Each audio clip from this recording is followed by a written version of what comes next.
Welcome to sauce TV. నేను మీ Supriya. Jeans వేసుకుంటున్నారా? తస్మా జాగ్రత్త, కఠిన శిక్షలు తప్పవు. మరి అబ్బా ఇదేంటి శిక్షలా ఎక్కడా అని భయపడుతున్నారా? మనకైతే కాదండి, ఇది వేరే దగ్గరేలేండి. కాకపోతే అక్కడ మాత్రం జీన్స్ వేసుకుంటే ఖచ్చితంగా కఠిన శిక్షలు అమలు చేస్తారట.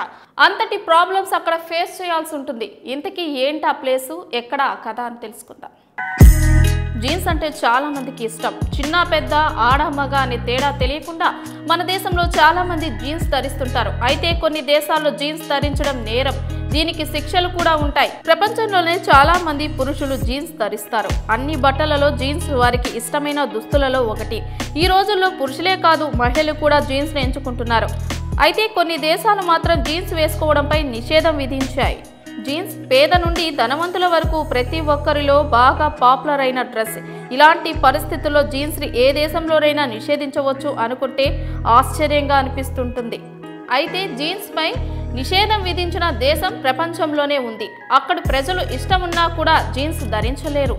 సాధారణంగా ప్రజలు ఈ ప్రశ్నకు ఇంటర్నెట్లో సెర్చ్ చేసినప్పుడు ఒక ఆసక్తికరమైన విషయం బయటకు వచ్చింది. నీలం రంగు మాత్రమే కాకుండా అన్ని రకాల జీన్స్ నిషేధించబడిన దేశం నిజానికి ఉంది. బహుశా ఈ దేశం పేరు తెలిస్తే మీరు కూడా షాక్ అవడం గ్యారంటీ. ఆ దేశం మరేదో కాదండోయ్, ఉత్తర కొరియా. విచిత్రమైన చట్టాలకు ఈ దేశం ప్రసిద్ధి. ఇక్కడి ప్రజలు జీన్స్ ధరించలేరు. వారు ఒకవేళ జీన్స్ ధరిస్తే వారు కూడా శిక్షించబడతారు. వాస్తవానికి ఉత్తర కొరియాలో బ్లూ జీన్స్ లేదా జీన్స్ అమెరికన్ సామ్రాజ్యవాదానికి చిహ్నంగా పరిగణించబడతాయి. అది యునైటెడ్ స్టేట్స్ ను తన శత్రువుగా పరిగణిస్తుంది. ఉత్తర కొరియాలో జీన్స్ ధరించడం అనేది పశ్చిమ దేశాలకు, యునైటెడ్ స్టేట్స్ కు వ్యతిరేక చర్యగా పరిగణించబడుతుంది. మీడియా నివేదిక ప్రకారం ఉత్తర కొరియాలో జీన్స్ తయారీకి అనుమతి ఉంది, కానీ వాటిని ధరించడానికి మాత్రం పర్మిషన్ లేదు.